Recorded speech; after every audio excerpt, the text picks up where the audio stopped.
of the library of American folklore, those treasured stories such as Huck Finn, Paul Bunyan, and Rip Van Winkle, which have brought us laughter and joy for generations, come the warm, lovable tales of Amos and Andy, created by Freeman Gosden and Charles Correll, presented by the Blatz Brewing Company of Milwaukee, Wisconsin, on behalf of Blatz dealers everywhere. Now enjoy Blatz, Milwaukee's finest beer. I'm from Milwaukee and I ought to know. It's Blatz, Blatz, Blatz, Blatz, wherever you go.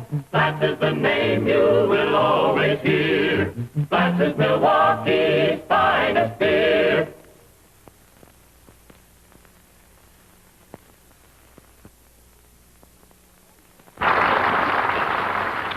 Oh, George, it was so wonderful to see my sister Opalescent with her little family. Yeah, tell me, are they here for a long mooch or a short mooch? They are not moochers. This is our side of the family. They're staying at a hotel, George. You know, Mama, the thing that impressed me about Opalescent and Sam is that they seem to be so happy. And I have an idea it's all because they have a child. Oh, that little horse is such a little doll.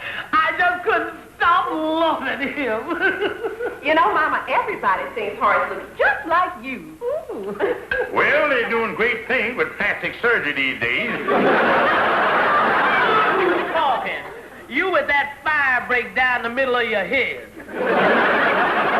You know, George, looking at little Horace, I couldn't help thinking what a wonderful thing a child would be for us. Now, hold everything. George, if we was to adopt a child, I think it would make a big difference in our home. Now, see yourself out. George, I mean it. Have you ever stopped to think why we ain't as happy as we was 22 years ago? Well, for one thing, we got married. George, I'm serious. I think if there was a little child in this home, it would give us a new interest in life. Well, I agree. We could use that all right. Just think, George, you and your little son going for a walk in the park, going to the zoo, playing ball together. It would be wonderful, George. Say, I think you got something there. Take the little child under my wing, guide it through life. In other words, I can teach it everything I know and mold its character so it'll grow up to be just like its daddy. Oh, what a thing to do to a harmless little child. Sapphire done come out talking about adopting a baby. And I tell you, son, it's got me to thinking. Yeah, that's something to think about, all right, Kingfish. You adopting the baby. Well, I don't know if you is the maternal type or not. Well, you got to understand babies. You got to know what to do for him when he starts crying. Oh, Eddie, that's the easiest thing in the world. When a baby starts crying, 9 times out of 10, it means he got a little air on his stomach. All you got to do is pick him up, throw him over your shoulder. Yeah, but that's going to be kind of hard on the kid every time he hits the floor, ain't it? Oh, Eddie, when you put the kid on your shoulder, that don't mean that... Hello? Hello, George. Say, listen, Opalescent and I are going shopping this afternoon, and Mama's been taking care of little Horace all morning. Now, she's on the way over to the office with the boy now, and you can take care of him for the rest of the afternoon. Me take care of him? What's the matter with Sam? Sam will be busy this afternoon. He's closing a deal for a big job in Mexico. Say, I got work to do here. I ain't got no time for that. George, I thought since we were talking of adopting a baby, you would enjoy spending a little time with Horace this afternoon. Well, you might have an idea there. Certainly wouldn't do no harm to get the feeling of the thing. Wait a minute. That might be your mama now. I just heard the front door slam here. Yeah? Okay, honey. Goodbye. Oh, it's you. Well, George, this is little Horace. Now, see that he gets back to his hotel in time for dinner. I'll do that, Mama. All right, I'll be running along. Now, try to be a good boy, Horace, and try not to pick up any bad habits. Goodbye, Horace. Goodbye, Grandma. Hello there, Horace.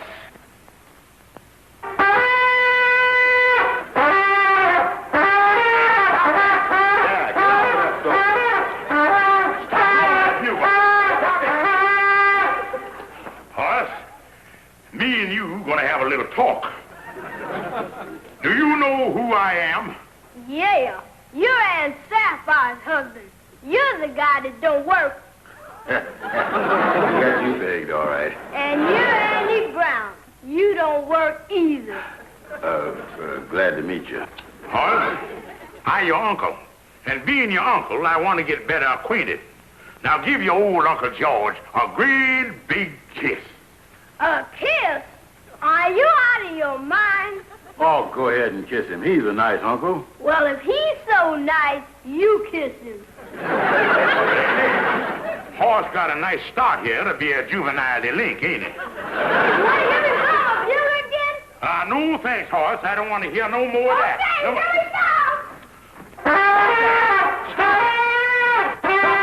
here we go. Come here. Give me that bugle. Give me that bugle. Give me that bugle. Ow! If I was that kid's papa, I'd try to talk him into running away from home. That kid's been tested for rabies. Oh, gee, look at the fire. Boy, what a big fire.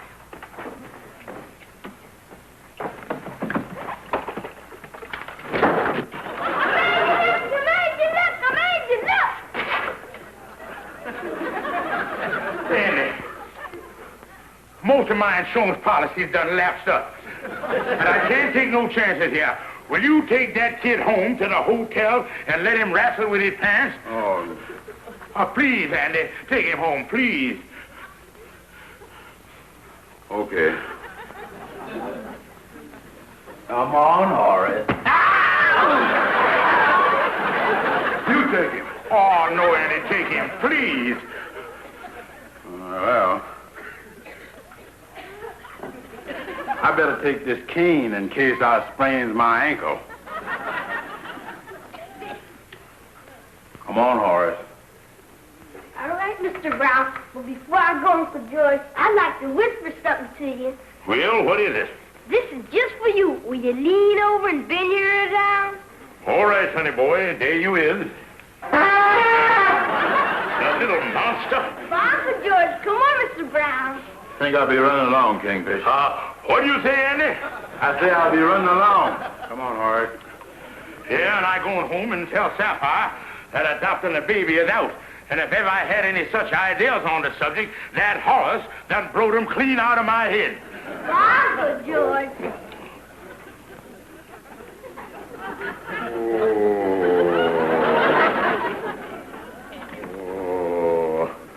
Sapphire, I've been waiting for you all afternoon, and I got something to tell you about adopting a kid.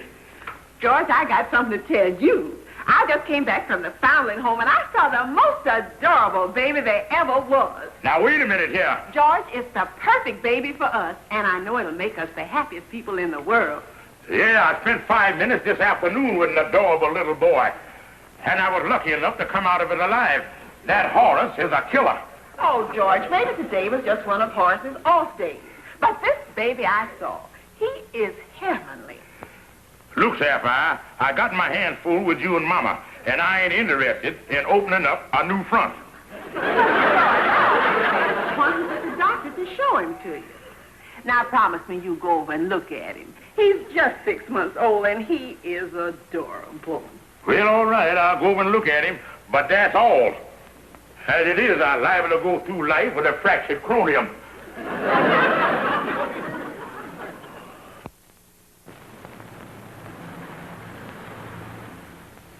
Kingfish, as long as you change your mind about adopting the baby, what is we doing here? Well, I told Sapphire I'd come by here and see the baby, but that's all I'm going to do. I just want to keep my promise. Well, Mr. Stevens, here we are. Nice-looking baby. Thank you, Doctor. See you again sometime. Let's go, Andy. Just a minute, Mr. Stevens. I'll pick him up so you can get a better look at him. Oh, no, it ain't necessary to go to all of that trouble. I done sized him up. No trouble at all, Mr. Stevens. Seems like he's not in the mood just now to be picked up. Baby's is crazy about me. Mind if I pick him up? Why, no, go right ahead, Mr. Brown is the name.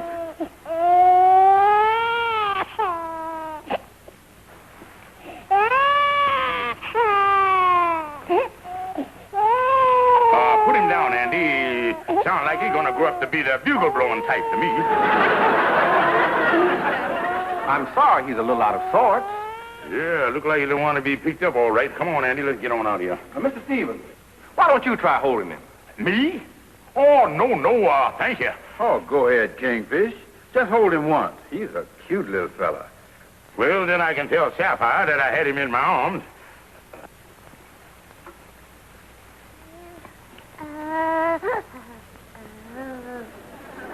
Look at that, Andy. He's cooing. Andy, he's cooing. Why, that's simply amazing. He seems perfectly content in your arms. Well, Doctor, you got to know how to pick up these kids, else you ain't going to get no place. Doctor, he wanted on the telephone. Well, thank you. Excuse me, gentlemen.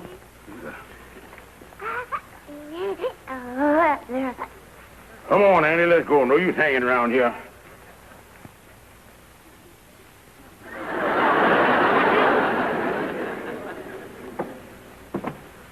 Hello? Hello? Oh, yes, Miss Stevens. He's here now. Well, tell me, Doctor, how did he react when he saw the baby? Well, I'm afraid, Miss Stevens, he wasn't too enthusiastic. Well, it's just one of those things. Well, that's all right, Miss Stevens. Yes, I'm sorry, too. Goodbye. Well, goodbye.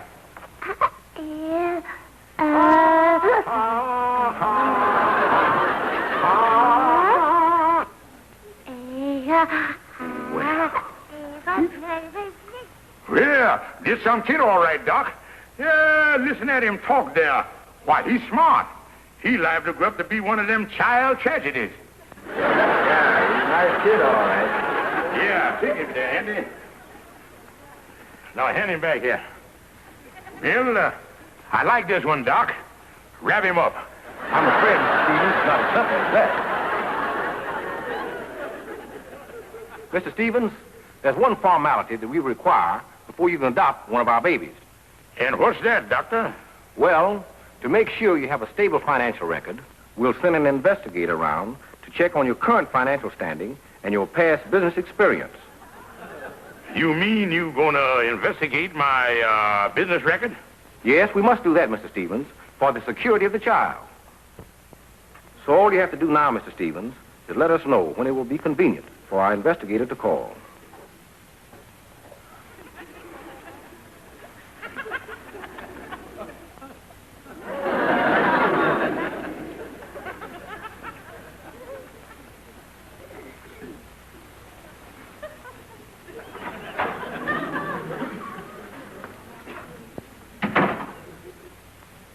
Hey, what's the matter, son? Oh, hello, Amos. Amos, tell me, you got 3 kids. Kids is a whole lot of bother, ain't they? Well, Kingfish, taking care of kids is naturally a lot of work. But I tell you one thing, it's the nicest work any man could wish for. Yeah, but they eat a whole lot and they get in all kind of trouble and all that stuff, don't they? Yeah, kids is some trouble, all right. But you know, anything worth having ain't easy. Oh, the greatest pleasure I've got out of life is my 3 children. Amos, you ain't gonna be a bit of help to me. What you talking about, Kingfish? Well, me and Sapphire want to adopt a baby from the foundling home, but they ain't gonna let us have him when they find out my financial background. Oh, yeah, I know they're plenty particular about that. Yeah, but if I had a good paying taxi business for years like you got, well, then they'd let me have him. Amos, I just wondering if you couldn't go to the foundling home and adopt the baby, and then you could sublease him to me. No, I hardly think so, Kingfish. But I really wish I could help you. The only thing I can do is promise you a steady job if you do get the baby. I'll get you a job driving a taxi. But as far as your past business record goes, I don't think nobody can help you there, Kingfish.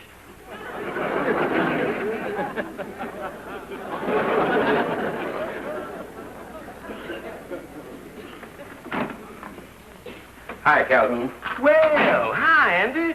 What brung you up here? Calhoun, I got to speak with you right away.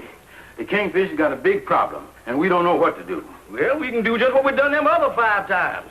Bail him out. Oh, no, Calhoun, this is different. The Kingfish is crazy to adopt a baby over to foundling home. But they got a rule over there that whoever adopts a baby has got to have a certain financial background. Oh, I see. And with the kingfish, that is a problem. On the basis of his finance, he couldn't adopt a gopher. Yeah, that's they want some of these big rich men with big offices and everything. Yeah, you said something there, Andy. Wait a minute. My brain is percolating. Yeah? It's coming to a boil. It's boiling. Andy, I got it. There's a friend of mine by the name of Mr. Henderson, got a big office over on Lenox Avenue. Now, he done gone to Chicago on business, and he left the keys with me so I can pick up the mail. Well, what about it? Well, don't you see, the kingfish can take over Mr. Henderson's office like it was his own. Then when the investigator come up there, he'll think that the kingfish is a big businessman and let him adopt the baby. Yeah, that's a great idea, Calhoun. Yeah. And I know that once the kingfish adopts this baby, he's going to take that job that Amos offered him and work hard to support it. Well, sure. I'll get in touch with the kingfish right away and tell him the whole idea. Yeah. The Amos and Andy Show continues in a moment. What made Milwaukee change its mind? What made Milwaukee change its mind? Hello, I'm Rex Marshall. Yes, the big beer question these days is, what made Milwaukee change its mind about beer? Well, if you like Milwaukee beer, and I guess everybody knows that that's America's best beer, I'm sure you'll be mighty interested in the answer. What made Milwaukee change its mind? Well, let's ask a man from Milwaukee. He ought to know. Yes, I certainly do know, and I'll tell you all about it. You know, Milwaukee is where almost all the fine, world-famous beers are brewed. Over the years, more and more people, right here in Milwaukee, have come to realize that Blatz is the finest of all the fine beers. That's why today, in these modern times, Blatz is Milwaukee's favorite beer by far. Yes, no doubt about it. The flavor of Blatz is what made Milwaukee change its mind about beer. The Milwaukee Journal proves it in black and white. You see, every year this newspaper conducts a citywide survey on beer preferences and publishes the results. Now see for yourself how Blatz has been preferred by Milwaukee year after year after year. And take a look at this. Nowadays, Milwaukee prefers Blatz by an even greater margin. Well, you know, winning an honor like that, year after year after year, in America's beer capital, is surely the greatest possible tribute to the flavor of any beer. Don't you agree? So the next time you order beer, remember, it's so easy to enjoy Milwaukee's favorite beer. Just be sure that you order Blatz, Milwaukee's favorite beer, Milwaukee's finest beer. Well, honey, I know the doctor said I didn't like the baby, but he got it all wrong. I'm crazy about the kid. Oh, George, this is wonderful. When can we have it? Well, I tell you, honey, there's just one little snag in the whole deal. But I think we found a way to overcome that. So keep your fingers crossed, honey.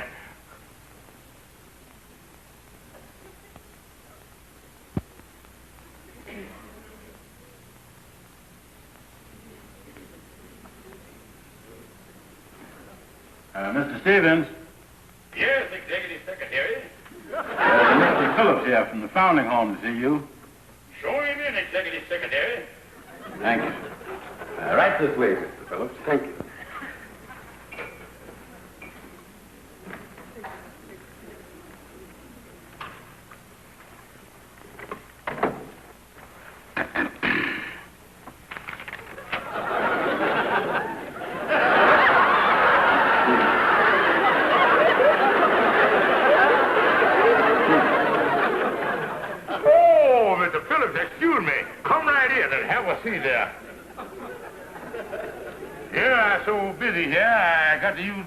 Got so much signing to do. If I get any busier, I'll have to hire an octopus. Well, Mr. Phillips, have one of my expensive cigars. Genuine Kimona. Thank you. I'll smoke it a little later.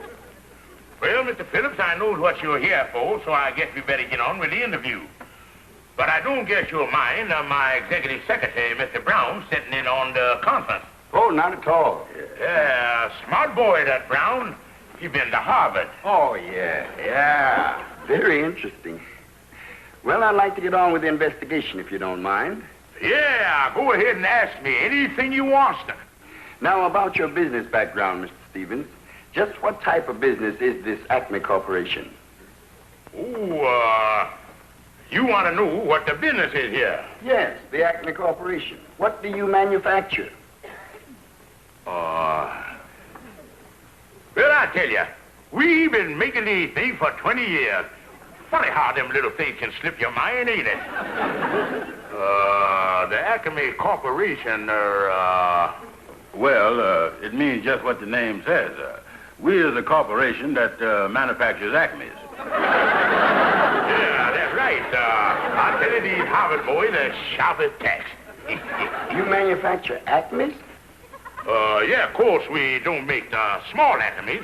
We just make the great big Acmes. Big Acmes? Yeah, we make them out of plastic. Let me get this straight, Mr. Stevens. You make big plastic Acmes? Yeah, that's right. Mr. Stevens, I wonder if you'd be a little more explicit. You see, for the sake of the application, I have to put down something concrete. Oh, well, put that down. We make them out of concrete, too.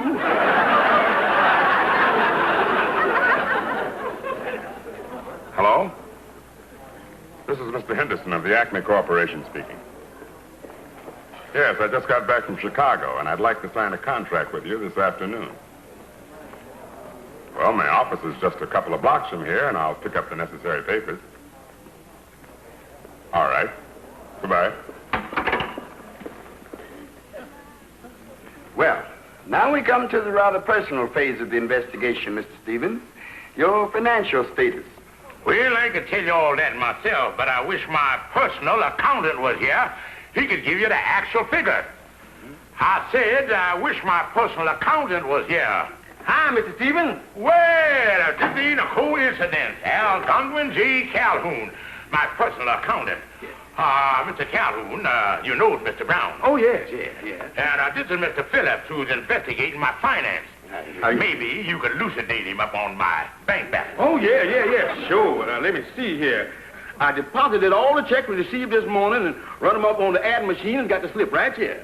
Here it is, right here.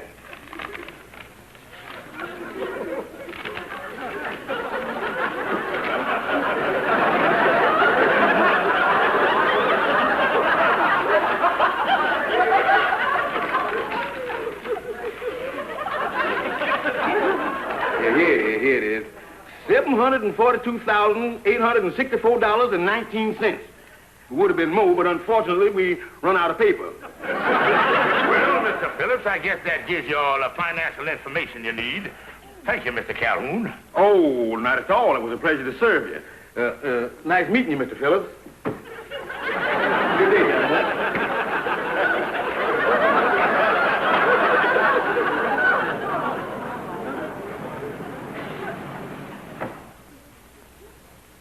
Well, I think that's all the information I'll be needing for the moment, Mr. Stevens.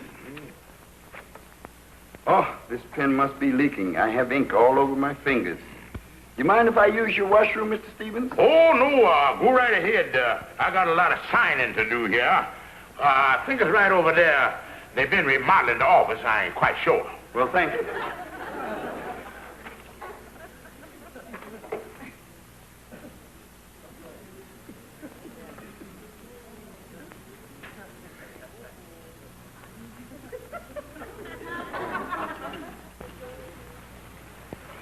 Mr. Stevens, just what is your position with this concern? Oh, me? Why, I is the president. Yes, sir. I is the president.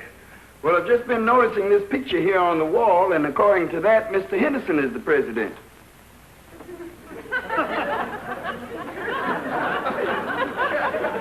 Oh, yeah. Mr. Henderson was the president, but he done died. Yeah, we was right at his bedside when he conked out. Yeah, well?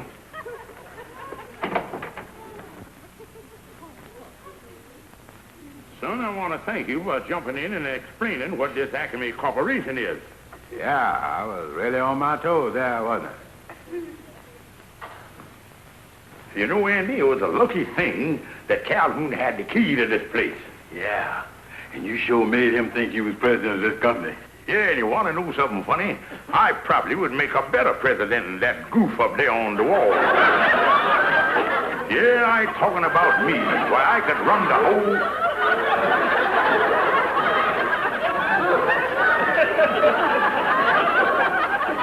Andy, we ain't alone, is we? In other words, we got a threesome here.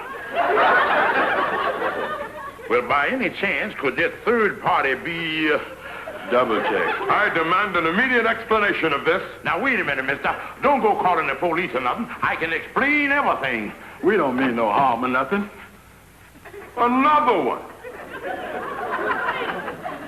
But you told me you went to his funeral. Well, all I can say, we must follow the wrong procession. My funeral, what's going on here? I don't know myself, but there's something funny going on here, and I'm getting out. Now, look, you, what's going on here? I don't know either, but it certainly should be looked into. I can tell you. And I'm going out of my money. Look, you, at least you can tell me who you are. I'm a Harvard boy, a boola boola and stuff like that.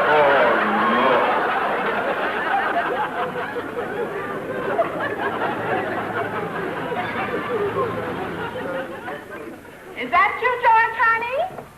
Yeah, it is me, honey. Down in the dumps, all right. Oh, well, now, George, don't be so blue. I felt pretty bad at first myself, too, when you telephoned me the news that the foundling home decided not to let us have a child. But I cheered myself up. Yeah, honey, but I had my heart set on having that baby. But on account of my financial background, they won't let us have him. I guess I just ain't no good. Oh, now, George, don't feel so bad. Because I got some news for you. Oh, what kind of news? George, we're going to have a child after all. Oh, honey. You mean? Yes, George, and this one will be our very own flesh and blood. Oh, honey, I can hardly believe it. Well, George, it's true. He's going to live with us a whole year while his folks are in Mexico. Hi, Bobby!